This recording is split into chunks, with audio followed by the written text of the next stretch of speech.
पवन जी को जिसे power star कहा जाता है, रिकॉर्ड मशीन कहा जाता है, उनके जो भी चाहे गाने हो चाहे फिल्में जब आती है तो अपने आप रिकॉर्ड बन जाता है, लोग फॉलो करते हैं। इस पर आप क्या कहना चाहेंगे? देखिए, रीज़न ये है कि हमारे भोजपुरी में बहुत से गायक हैं, बहुत लोग हैं, बहुत लोग गाने गाते हैं, पर बहुत लोग गीत गाते हैं। शब्दों का जाल होता है, शब्दों का माया जाल होता है, वो शब्द हिट हो जाते हैं और शब्द चल पड़ते हैं। बहुत ऐसे गाने हैं जिसमें कोई म्यूजिक नहीं होता है, कोई संगीत नहीं होता है, शब्द होता है, हुक लाइन चल जाता है तो बस अब भाई गाना हिट है तो हिट है। पर अगर बतौर गायक की अगर बात करें कि भाई कोई सिंगर जिसको बैठ करके हम सुनने का मतलब चाहत रखें, बीइंग ए म्यूजिक डायरेक्टर या कोई भी आदमी, तो उसमें से सुरीले सिंगरों में अगर किसी का नाम लिया जाएगा तो पवन सिंह है, कल्पना पटवारी है, आलोक हैं, जो कमाल गाते हैं, आलोक कुमार। भोजपुरी में हमारे उदित भैया, जिनके साथ कम से कम मैंने 100-150 गाने रिकॉर्ड किए हैं। कुमार सानू जी से किया है, विनोद राठौर जी से किया है, श्रेया से गाना रिकॉर्ड करा, पलक मुच्छल से कराया, जावेद अली से कराया, सबके साथ काम किया है मैंने। तो उन लोगों के साथ जो काम करते हुए मुझे एहसास होता था कि हाँ, सिंगर जो आप कंपोजिशन बना रहे हो और जो गाने बनाया आपने, उस गाने को आप जितना सोचे हो उस लेवल तक परफॉर्म करने वाला एक सिंगर होता है। एक सिंगर वो होता है जो आपके परफॉर्मेंस, आपका जो गाना होता है उसको इस तरीके से परफॉर्म करता है कि गाना आउटस्टैंडिंग हो जाता है। मेरा अब तक का ये रिकॉर्ड रहा है कि पवन सिंह जी के साथ जितने भी गाने मैंने रिकॉर्ड किया है बतौर म्यूजिक डायरेक्टर, मैक्सिमम गाने सुपरहिट हैं और उन गानों को लोगों ने बहुत लाइक किया, पसंद किया। चाहे वो प्रतिज्ञा के गाने हो जो उनके साथ मैंने किया था, उसके बाद एक गाना नागिन में मेरे लिए वो गाए थे, वो भी गाना बहुत हिट हुआ था।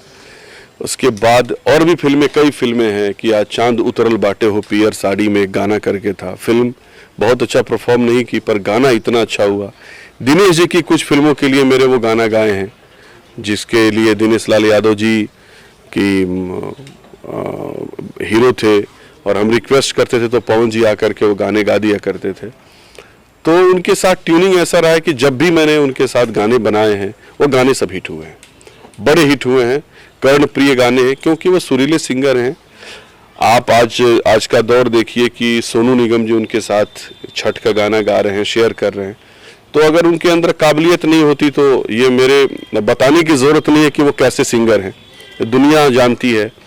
आज आदित्य देव जो इंडस्ट्री के सबसे बड़े प्रोग्रामर हैं, जो पायल देव हैं, वो आज की बहुत बड़ी सिंगर हैं सबके साथ। और अभी सुनने में आया कि वो बादशाह के साथ भी गाने कर रहे हैं, इसके साथ और भी कुछ बड़े बड़े लोगों के साथ उनका गाना आ रहा है। सलीम सुलेमान जी के लिए साथ कर रहे हैं, जब वो साजिद वाजिद जो जोड़ी थी तो उनमें जो वाजिद भाई हैं उनके साथ गाना कर रहे हैं। तो कर रहे हो, बड़ा बड़ा काम कर रहे हैं, बड़े बड़े गाने कर रहे हैं, अच्छे सिंगर हैं और हमारी उनके शुभकामनाएं हैं कि और दिन दुनी रात चौगुनी तरक्की करें।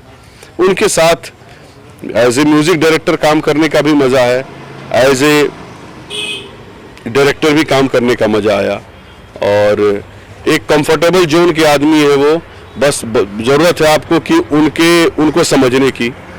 मुझे 4-5 दिन लगे उनको समझने में और मुझे भी वो समझ गए, मैं भी उनको समझ गया और आज एक अच्छी दोस्ती हो गई। आज पहले में जो बड़े भैया कहा करते थे, उन्होंने मुझसे कहा कि भैया और बाबू का रिश्ता हम लोग हटाते हैं, अब दोस्त का रिश्ता लाते हैं और आज से आप हमारे दोस्त हैं, मैं आपका दोस्त हूँ। आपको हक है, आपको जो कहना है कहिए और मुझे हक है कि आपको जो कहना है कहूँगा। और अच्छा लगा मुझे उनके साथ। जैसे बॉलीवुड के इतनी बड़ी बड़ी नाम, बड़े बड़े हस्तियों के नाम आपने गिनाए, तो इससे लगता है जैसे कि बीच में बॉलीवुड और भोजपुरी में दूरी बन गई थी। हाँ, वो दूरियां कहीं के पवन जी के द्वारा जो है सिमट रही और वापस जो है मूव भोजपुरी और बॉलीवुड कनेक्ट हो रहा है। बिल्कुल सही। सबस्त देखिए, जिस आपके विधा में और आपकी जो फैटर्निटी है, जैसे भोजपुरी जगत है, इसके लोग कुछ ऐसे होने चाहिए जिनकी काबिलियत और जिनके अंदर ऐसा मद्दा हो, जिनके अंदर योग्यता ऐसी हो, जो हिंदी के लोग जो काम कर रहे हैं उन लोगों के समकक्ष बैठ सके। अब सपोज कीजिए पवन जी जैसा सुर अगर आपके पास नहीं हो तो आपको गवाएगा ही नहीं कोई, आप उतने सुरीले होने चाहें। अभी हम लोग जैसे काम कर रहे हैं, म्यूजिक ही कर रहे हैं। आज जो हिंदी इंडस्ट्री का सबसे बड़े प्रोग्रामर है, जो गाने बनाते हैं, आदित्य, आदित्य देव के साथ मैंने कम से कम बनाए होंगे 100-150 गाने। 150 गाने लगभग आदित्य देव का मैंने रिकॉर्ड मतलब मेरे उन्होंने बनाए हैं। और जब उनका स्ट्रगल पीरियड था तो हम लोग साथ में काम करते थे। भोजपुरी के कम से कम 10 फिल्मों में उन्होंने मेरे फिल्मों के लिए प्रोग्रामिंग किया। तो मेरे भी जो जर्नी हुई, शुरुआत हुई, वो सुखविंदर सिंह जी से हुई। मेरे पहले गुरु सुखविंदर सिंह जी, उनसे सीखा मैं।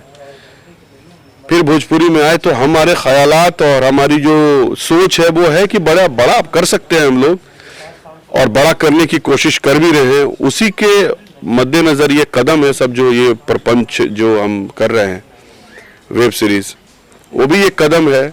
चाहे जो फिल्में मैंने किया वो सब भी एक कदम है। आपने देखा कि उन फिल्मों से लोगों का भी ग्राफ बढ़ा, मेरा भी ग्राफ बढ़ा, और प्लस भोजपुरी सिनेमा का भी एक, उसको मैंने धूमिल नहीं किया, उसको नीचा नहीं किया है। अगर मेरा योगदान है कि 2 पैसे की अगर मैं योगदान देकर उसको बढ़ाया हुई हूँ, मैं उसके 2 पैसा उसकी इज्जत कम नहीं किया हूँ। तो चाहे वो फिल्में मेरी जो भी हो, मैंने रोमांटिक फिल्में बनाई। रोमांटिक फिल्मों के बाद मैंने सोचा कि नहीं, शिव जी के ऊपर मैंने एक डमरू फिल्म बनाई। आज भी कोई भी पर्व होता है शिव जी से रिलेटेड, चाहे महाशिवरात्रि हो, चाहे सावन का महीना हो, तो फिल्म लगातार चलती रहती है।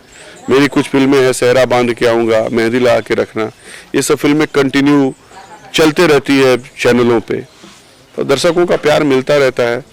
तो ये बॉलीवुड और जो भोजपुरी वुड है, इन दोनों के बीच का गैप जो है उसको तभी भरा जा सकता है जब आप ऐसे योग्य लोगों के साथ काम करें जो यहाँ भी काम करने के लायक हैं और वहाँ भी काम करने के लायक हैं।